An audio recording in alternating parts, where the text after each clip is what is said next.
Assalamu alaikum wa rahmatullahi wa barakatuh. Dear viewers, welcome to another episode of our program, The Scattered Pearls. We'd like to ask this question: who is the believer?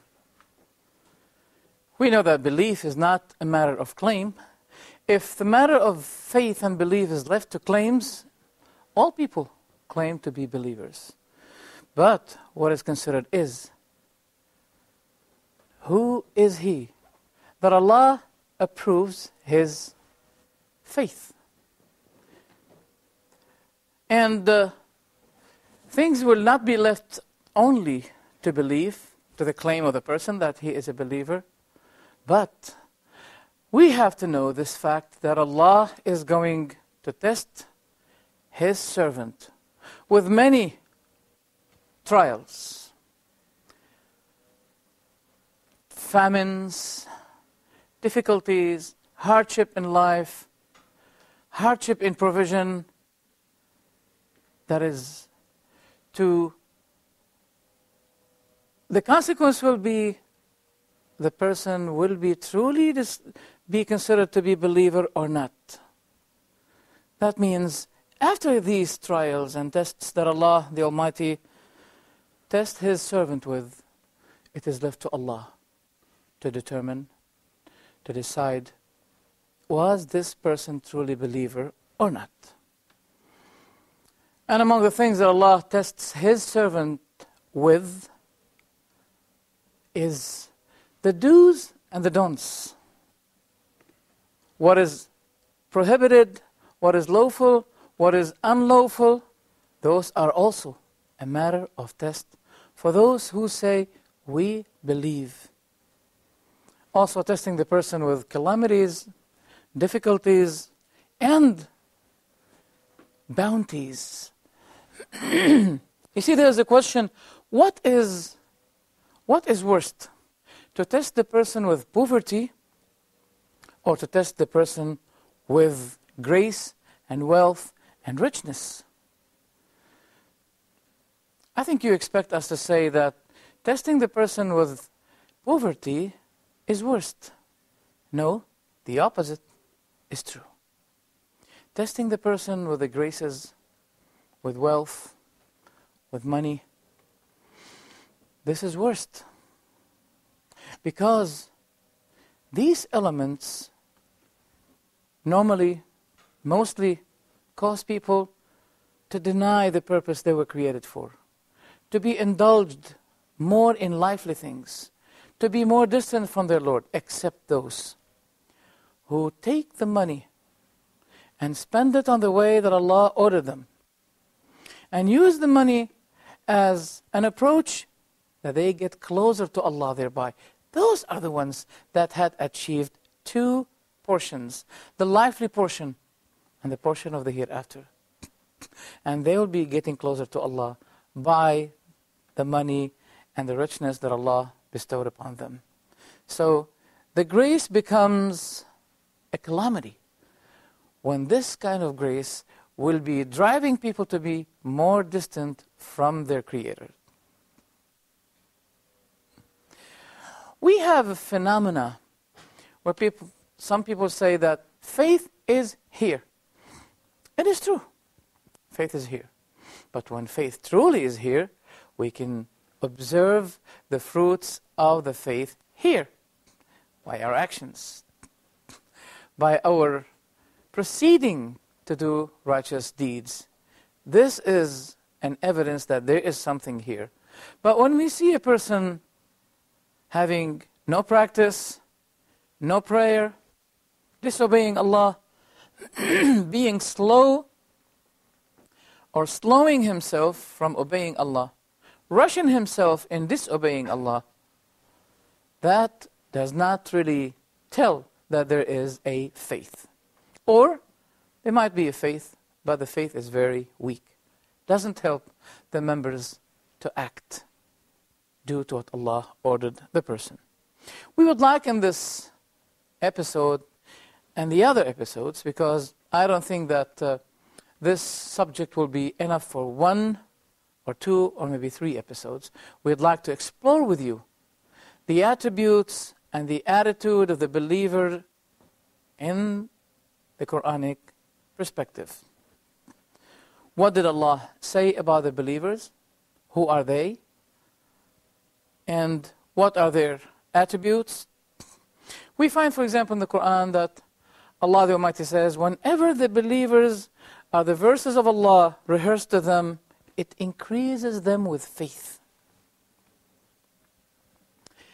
And their hearts feel trembling, fear, the moment Allah and His verses are mentioned. They depend upon Allah.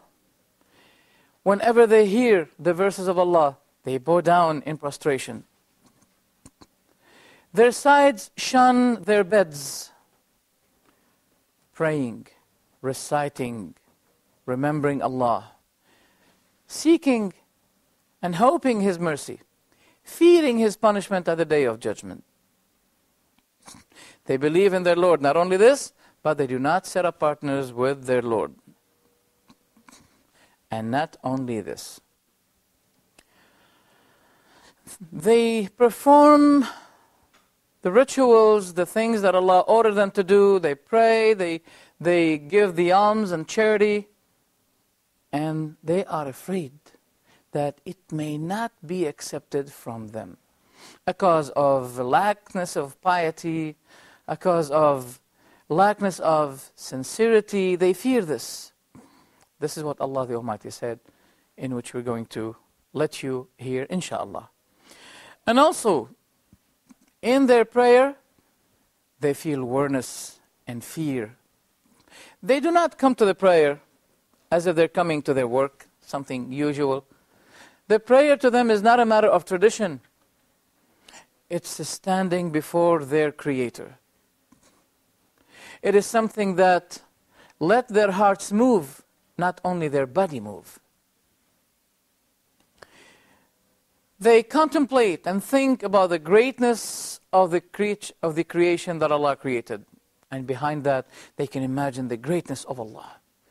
As Allah the Almighty said, creating the heavens and the earth is greater than the creation of mankind. But most of people do not heed. Also, they celebrate the remembrance of Allah, in which increases them in faith. Let us, since we have made all of this summary of the attributes of the believer, let us hear some verses of the Quran. So, who are the believers? We begin with a chapter called Al-Anfal, verses from 1 till 4, where Allah the Almighty says, إنما المؤمنون الذين إذا ذكر الله وجلت قلوبهم وإذا تليت عليهم آياته زادتهم إيمانا وعلى ربهم يتوكلون الذين يقيمون الصلاة ومما رزقناهم ينفقون أولئك هم المؤمنون حقا لهم درجات عند ربهم ومغفرة ورزق كريم. Translation is, the believers are only those who, when Allah is mentioned, their hearts become fearful. And when His verses are recited to them, it increases them in faith, and upon their Lord they rely. The ones who establish prayer, and from what we have provided them, they spend. Those indeed are the believers. For them are decrees of high position with their Lord, forgiveness, and noble provision.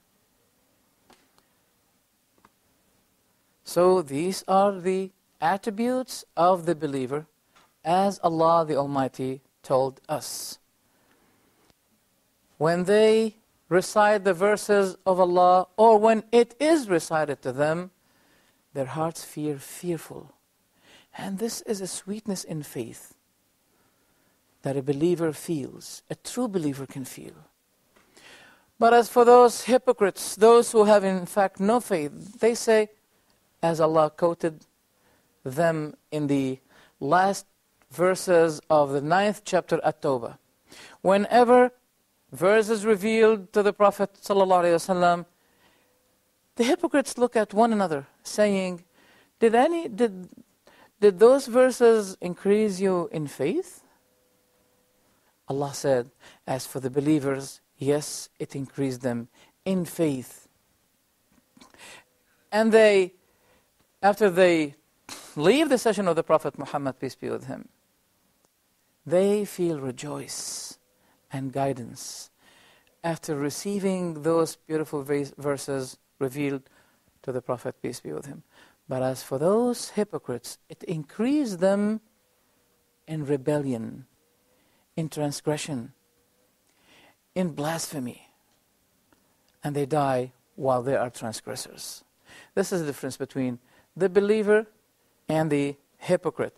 And they depend upon their Lord.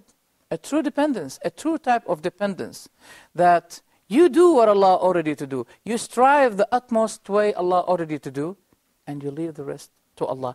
And as Musa alayhi salam said to the people of Israel, وَعَلَى اللَّهِ فَتَوَكَّلُوا إِن كُنتُم مُؤْمِنِينَ.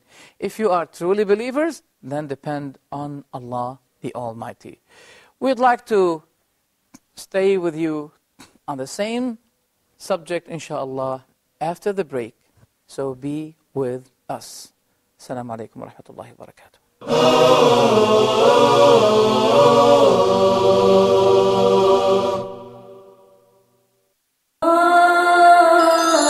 Let's talk. So this is something that you have to point out to them in the Bible. Something which is, I think, very rarely needed by the youth, which is staying firm on the truth. This is just one of the greatest examples for me of how to control your anger. Within the framework of being the cleanest religion, the cleanest jurisprudence, and in the meantime, the kindest religion to animals. Watch Let's Talk with Khalil Amanet as he interviews guests and discusses a variety of topics, everything from youth issues to religious issues. Join us here on Huda TV.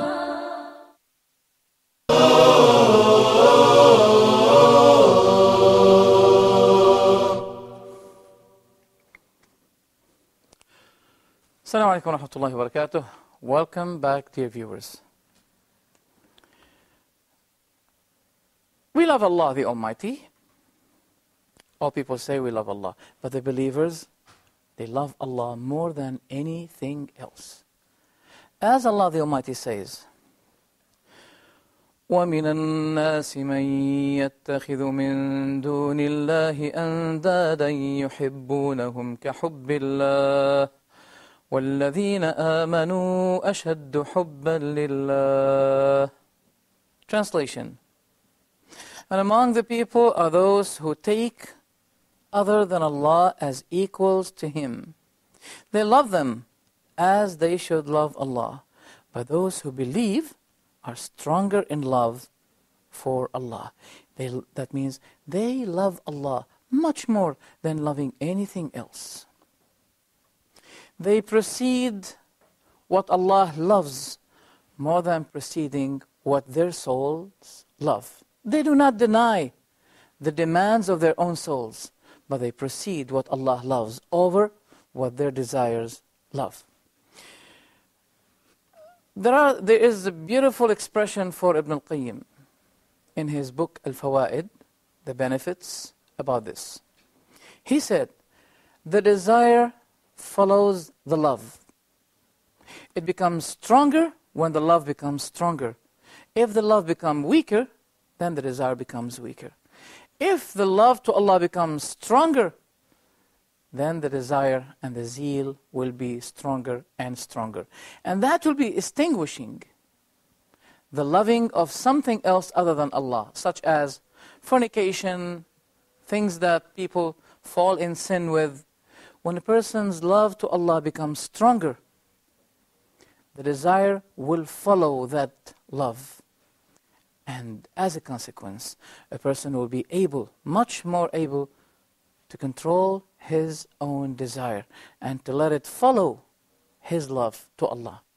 That is why we realized that Yusuf alayhi salam, he resisted the attraction, while the wife of Al-Aziz was not able to resist the beauty and the attraction of Yusuf. And we know that he was described by the Prophet, peace be with him, that he was given half of beauty. Yusuf alayhi salam was given half of the beauty. Of all the beauty that we can imagine, Yusuf was given half of that beauty.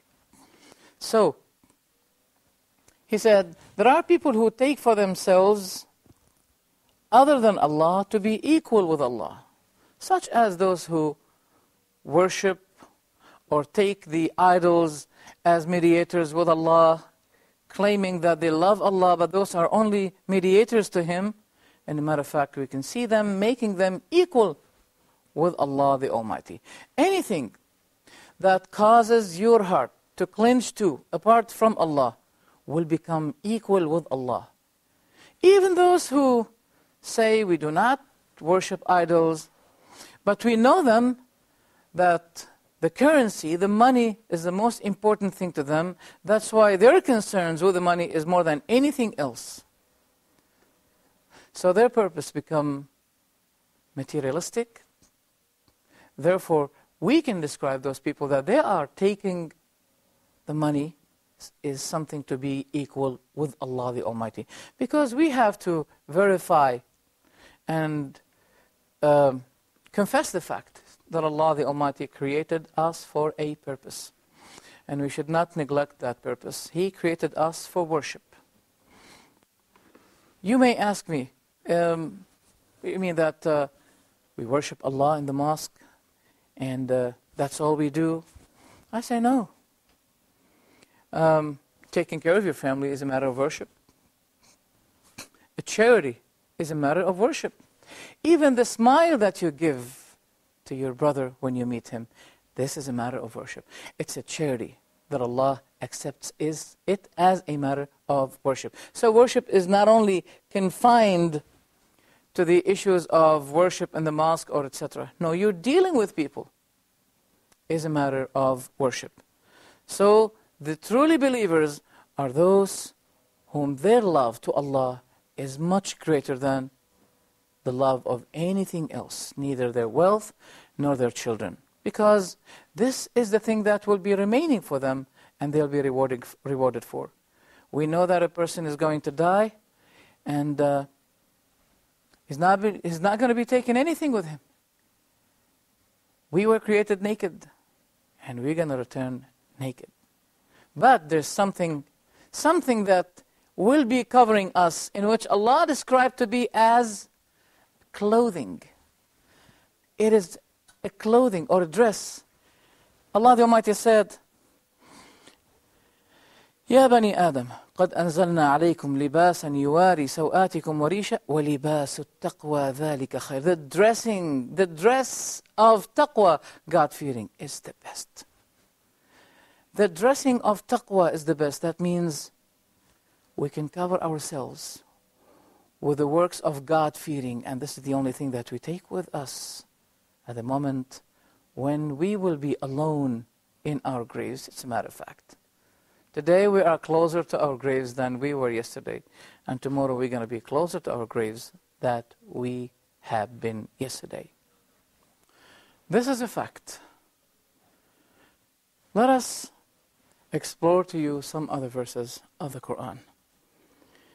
Allah the Almighty says in His glorious Quran in the chapter called Al-Mu'minun, which the title itself has something to do with our subject, the believers.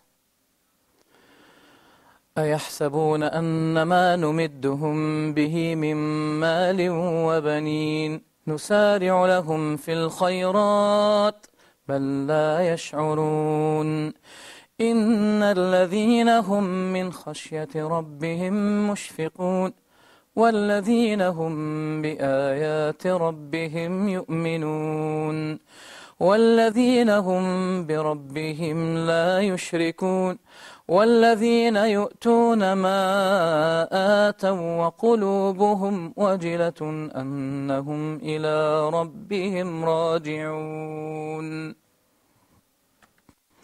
Translation is, do they think that when we extend to them of wealth and children that we are hastening for them good things?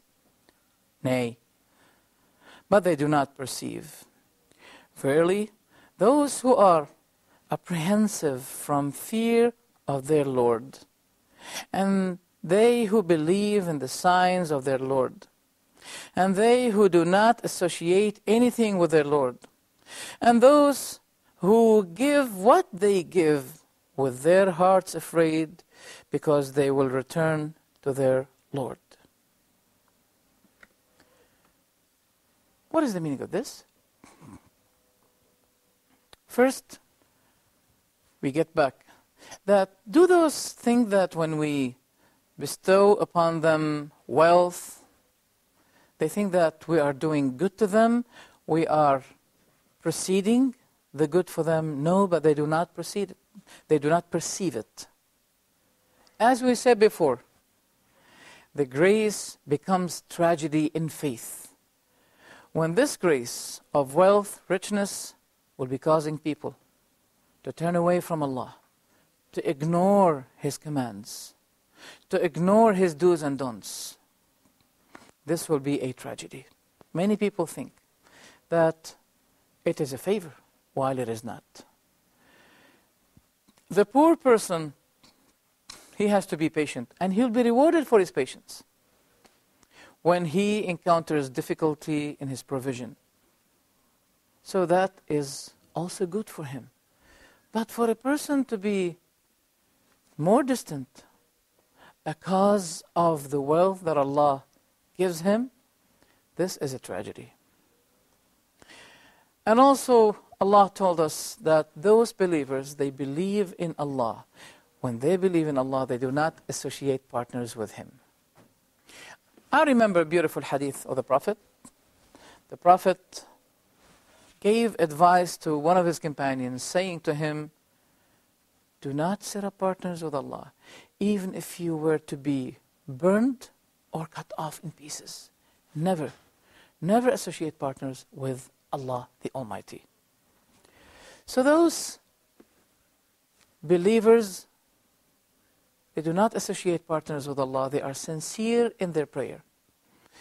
They devote themselves to Allah in worship. They never, or they avoid extremely any kind of show-off that it may invalidate or that it may cancel their type of worship or any kind of worship to Allah the Almighty. Also, Allah the Almighty said that they have a fear when they give the thing that they will not be accepted. The Prophet described this, that those who do the good, they fear that Allah may not accept it of them. That means they are so sincere. They do not only give the thing and they are sure and they have guarantee that it will be accepted from them, but they fear that Allah may not accept their works. A lack of, for many reasons, such as a lack of sincerity. And sincerity is very important in worship. You see, monotheism is not to believe that there is one God only and that's all. But monotheism is when you perform the worship, you perform it for the sake of Allah only, setting up no partners with Him. The Prophet told us that among the aspects of shirk is when a person in his prayer realizes that someone is observing him, so he tries to enhance, to improve his worship, to improve his prayer when he recognizes that someone is observing him. Because he should be observing only the standing before his Lord. And this standing before the Lord Almighty should let you be attractive to this, and you should be distracted from anything else. As they say, this prayer is a part of the hereafter. When you indulge yourself in it, you should cut all of your relationship with all the means of life here. The topic is not finished. We'll be with you, inshaAllah, exploring with you more verses of the Quran about what are the attributes and the descriptions of the believer. Thank you very much. May Allah bless you. And we ask Allah for me and you, that Allah help us to be truly believers, seeking His pleasure and being His allies, and to be gathering at the Day of Judgment with those believers. Assalamu alaikum wa rahmatullahi wa barakatuh.